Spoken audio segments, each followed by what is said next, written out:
Hello, everyone, and welcome back to our series on e-discovery inside of Office 365. This is Tom O'Connor of the Gulf Coast Legal Technology Center in New Orleans, as always, joined by Rachi Messing, the Senior Program Manager at Microsoft Legal. Rachi, how are you today? Tom, I am doing incredibly awesome today. It's a great day. That's what I like to hear on a Monday morning. Yeah, exactly. We're going to talk today, or I should really always be specific. Rachi will be doing most of the talking. I'll be caddying here on the side, making a suggestion every now and then. But we've spent the last several weeks talking about different things you can do inside of Office 365 in the e-discovery realm. How you can search and tag and hold litigation holds that you can do and retain information. But today we want to talk about sort of the general topic of exporting. What are we going to do with all of this? These reviews that we've created to look at information. What are we going to do with it? And so, Rachi, if that seems like a fair definition of what you have in mind, why don't you take it away? Awesome. Thanks, Tom. So, as Tom mentioned, we've gone through all kinds of different things about what we're doing with the data in Office 365. And last session, we really dug into some of the analytics and some of the things that you can do in a review set to look at the data, to organize the data, and that really works wonderfully. Small investigations, small cases where I've just got some data I want to quickly look through, narrow it down, figure out what I'm dealing with. Unfortunately, in the litigation world, not all cases are small, and there are times when you've got a whole lot of data. And performing all of the analysis, meaning the analysis, not the technical analysis like we saw of the running the near duplication and the email threading and those types of things, but the actual looking at the documents, having a team of attorneys looking at those documents, all working in coordination with one another, batches, security around those batches, all of those types of things. You're not going to use the Office 365 tools, e-discovery tools, in order to do that.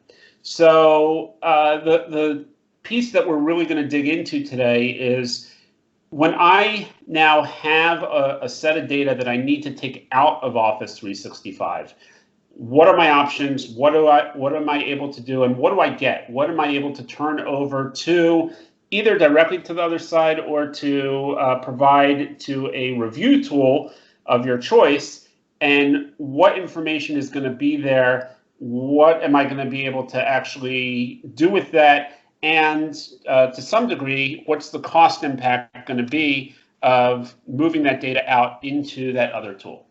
Okay. So, yeah, makes sense? Yep, perfect. Okay, so let's start with one quick piece, and that is that when I'm looking at data in a review set. So I've got this one email here. I opened it up. It's got an attachment. I do have the ability directly from here. If I want, I can just go Action, Download, and what that'll do is it'll save that file with its attachment, that email with the attachment, or whatever the native file is. It'll just download it to my local machine. I can then go ahead and share it. I can email it. I can drop it onto OneDrive or do whatever I need to do to get that to whoever I need it to see. This is very helpful because today, the Office 365 product team has not yet enabled some of the sharing features, which are going to be coming to be able to share out a review set. I think that's something that me and my team are really excited about, when we'll be able to just say, okay, we've picked these, 10,000 documents or 5 documents. I'm putting them into a review set, and Tom, I'm sharing that review set with you. That's all that you have access to, and that's what I'm going to allow you to get in and take a look at. But because that's not available yet, we do have that ability to download an individual item, or a handful of items, so I could select a couple and then go ahead and download those. Now, that's great It'll just give me that one native file. It's not super fast. So, yeah, sure, if I'm doing a handful of files, that's fine. If I'm trying to push out 500,000 files, I'm not gonna want to do that. So Okay. if I do have a large set of data, what can I actually do with them? So let's go ahead. I created a quick search that will show me, here's 4 items that I want to actually export. I'm only doing 4 here because that way I can actually show you the entire process here. But I've got those 4, and what I'm going to do is I'm simply going to say, instead of download, that I want to export those. Now, when I go ahead and say that I want to export, the first thing I need to do is give the export a name. So I'm just going to call this one export 4. And then I can go ahead and, in this case, I just want to do those selected 4 documents. Now, how would I make that selection of those 4 documents? Let's actually take one step back. Here, I did it based off of 4 documents that I wanted to search. What I might have done is instead, I might have said, I want to use my analytics, the near dupe, the email threading, everything that reduced the data down to what's unique. So, for example, in this set, out of the 20,000 items that were actually in this entire review set, here's the 1991 that actually maybe I want to export those. So I could use the analytics, or maybe I use the analytics to go ahead and do some initial culling, initial looking at chopping down what I'm gonna look at, and then I went in and I tagged some documents and said, yep, this is something that I want to review, or this is something that I want to flag as being a fraud document or whatever it is.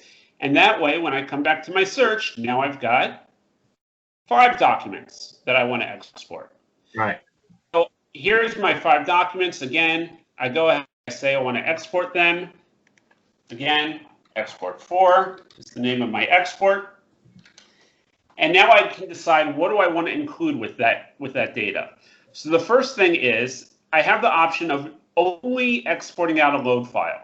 And this allows me to actually export out basically a report about the data with all the metadata, but without having to wait the time to export out all of the actual native files or anything else that goes along with that data.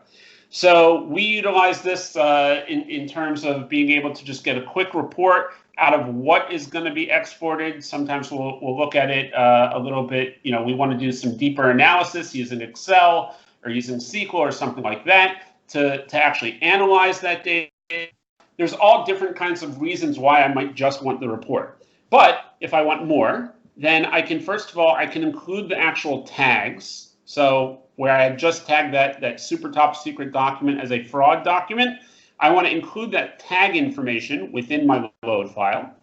And then I can go ahead and I can say, do I want native files?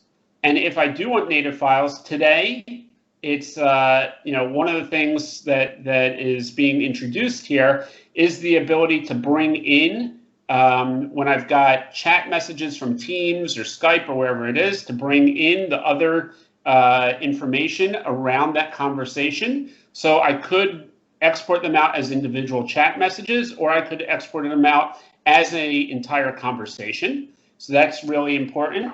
That's again, this is a feature that is just beginning to roll out. We internally have just seen this for the last really 2 weeks, and we're really excited about that feature because it helps to give the conversation in context. If I'm running a keyword search and now I go ahead and I bring in some chat messages, well, I want to see what were people talking about, what was the conversation before and afterwards. So really, really important feature that's now here.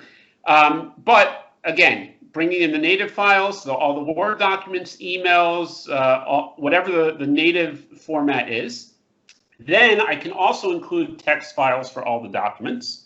So this is both the extracted text that came out of, again, Word documents, Office documents, PDFs, whatever it might be, or the OCR content that was, from the images that were OCR'd. It'll push out a text file per each document or per each image that will go along with that information.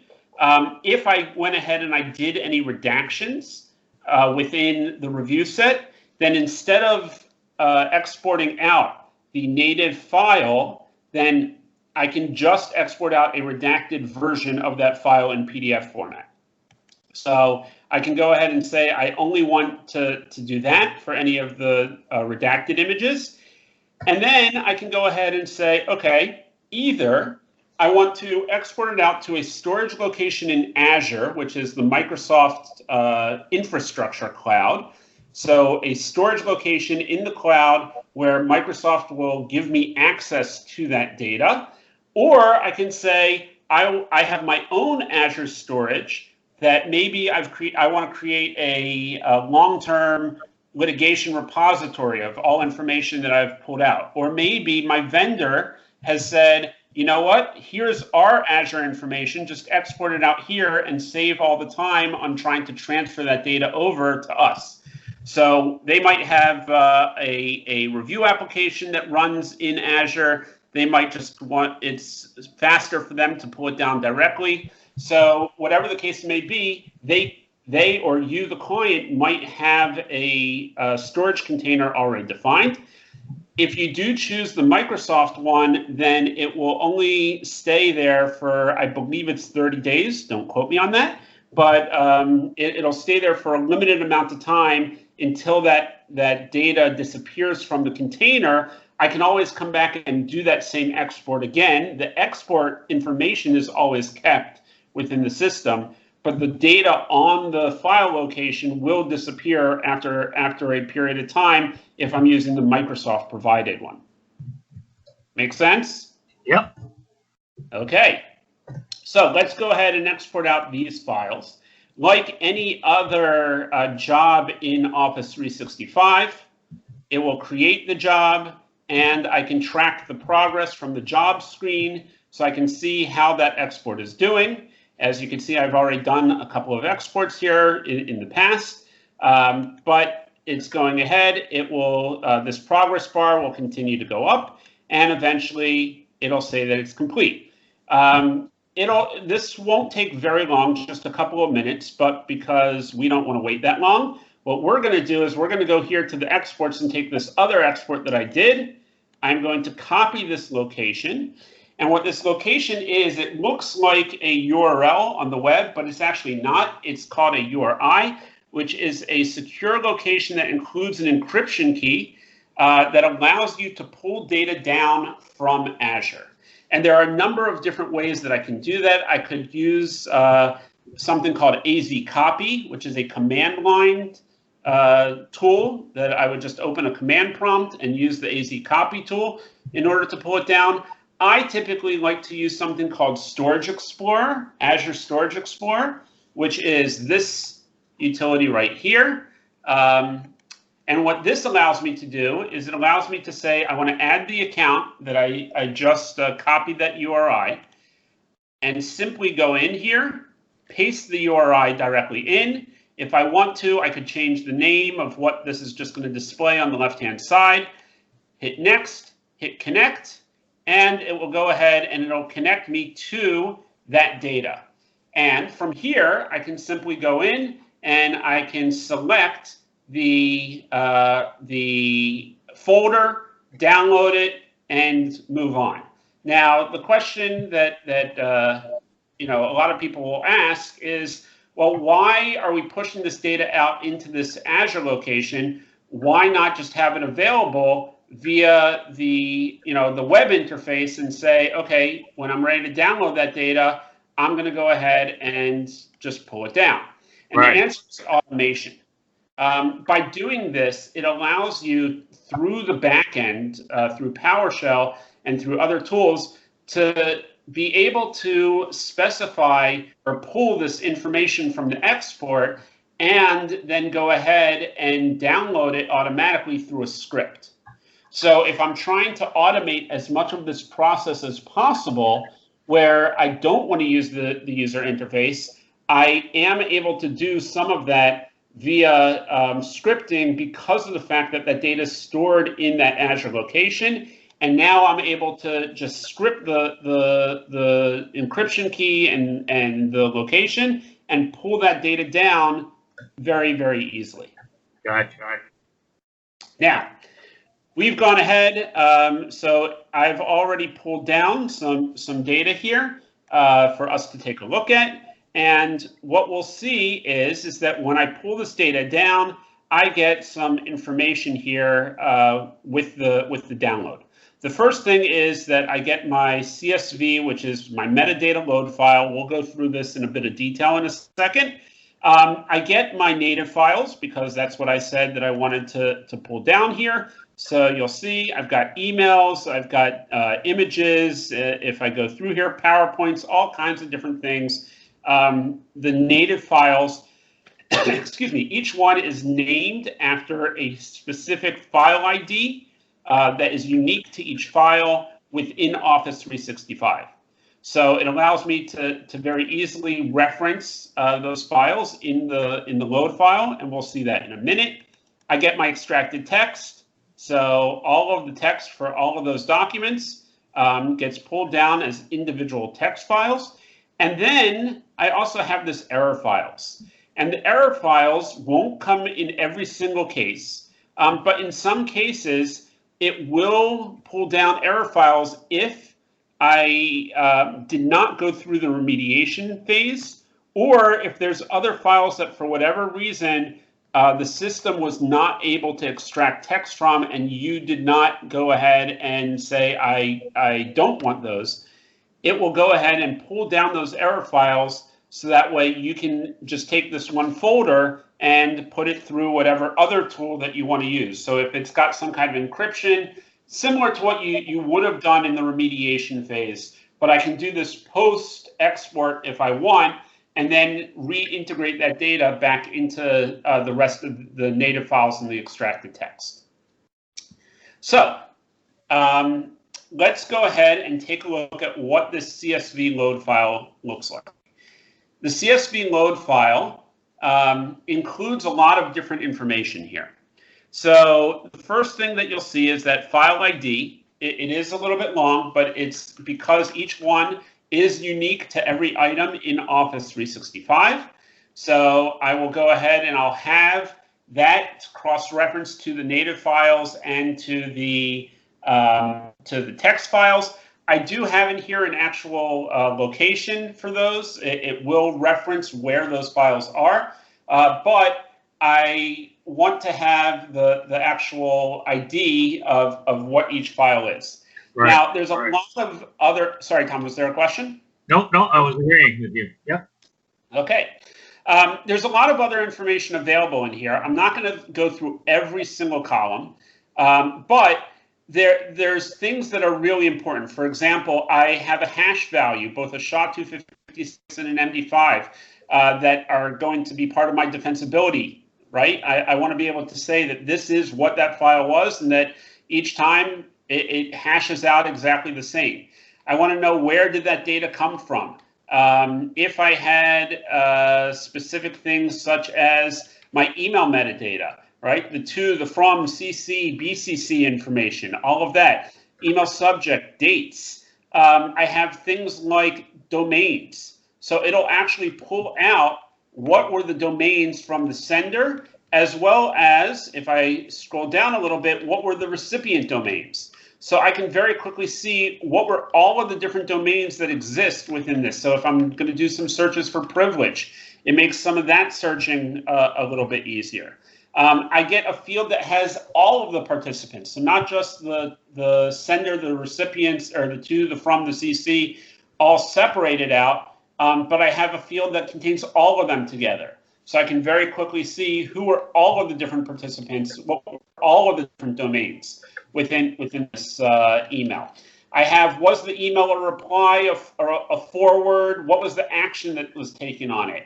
I've got my email analytics information here, where I'll get to in a second. I have my meeting information, the start and the end time of any individual meetings. Here I have my email set, which helps to group together emails within the thread.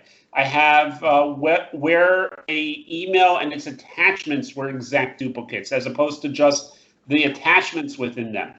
All kinds of different information here that is really, really going to help me to organize and to make my review in whatever review tool that much more efficient. So I've got all kinds of, my near duplicate information, the similarity values, how similar are the different documents to one another. I've got whether or not the data was deduped and who are the other custodians and where do they have it. So if I've got multiple users, multiple custodians, then it'll reference, here's all of the different IDs that the original files had that were deduped out. So all kinds of really, really important, essential information here. I did mention before, I've got the path to the text files and to the native files. So all of this information is coming out here in order to be able to go into whatever review tool it's going to go into. And if you want to learn more about all those fields, all of these things are documented within the Office documentation. For advanced e-discovery, there's a reference section here, which includes the document metadata fields, and it has all of the different fields, what they are, what they're called, and what a description of what that information actually is. So one other thing that I didn't mention within there is that it does actually export out, if I can find it here, the email header information. So all of the entire header information is actually included. Let me quickly find an example of that. There you go. So you can see here in the top, it actually has all of the email header information is included as well. So lots and lots of information that comes out with the files, and therefore will enable me to load them into a review tool, do batching, make it as efficient as possible, give the attorneys the threading information, all of the different analytics information, and really importantly, I mentioned in the very beginning, we were going to come back to cost. All of this information is already processed. So I've got my extracted text, I've got my individual native files, I've got all of the metadata pulled out. This data can be loaded directly into the review system. It doesn't have to go through processing first. So from a time and a money standpoint, it really is helping to decrease the costs and get that data into the hands of the review team, the larger review team, much, much faster. So, Tom, with that, I think that's going to end our export session and what information we're able to get out of the Office 365 e-discovery environment. Again, we're really, as I pointed out on that other screen, innovations are happening relatively quickly. There's more features and functionality that get added on a pretty regular basis. So if, as anyone is looking at these and they see, hey, why don't I have this field, or why can't, maybe this would be really helpful or something like that. The teams, I know that the product team is always looking for feedback and looking to help improve what is coming out of the system and making it as efficient as possible. So again, trying to limit the data that's coming out, but when you do have to take the data out, you're getting everything that you need along with it. Excellent. And speaking of the product development team, I just want to mention also, Rachi, that this is a very fluid and dynamic product, if you will. Correct? I mean, you've mentioned several times in each of our presentations about how this is something that is about to come out, or we're working on this, or you just mentioned today about a feature that's only been out for about 2 weeks. So I don't think, I just want to caution people not to take what we're discussing here as the be-all and the end-all, depending upon when you view these particular discussions. you're going to see a lot of dynamic activity surrounding this product. I would imagine, certainly for the rest of this year. Would that be a safe guess? I think that's a pretty safe guess. You know, we're always, my team, the Office 365, the Microsoft legal team, our internal team. I mean, we're always meeting with the product team. They look at us as customer zero, and we're giving feedback, and they're always showing us, hey, you know, we're looking at doing X, Y, Z. What do you think about this feature? And then within, sometimes, depending on the size of the feature, sometimes within a couple weeks, it's there. So yeah, it's really exciting to see just how quickly some of this stuff comes out, and how we're able to take advantage of a lot of these features. Excellent. So. All right, Rocky. Well, thank you once again for your time. We'll wrap it up for this session, and look forward to talking to everybody next time. Yep. Thanks, Tom. Thank you.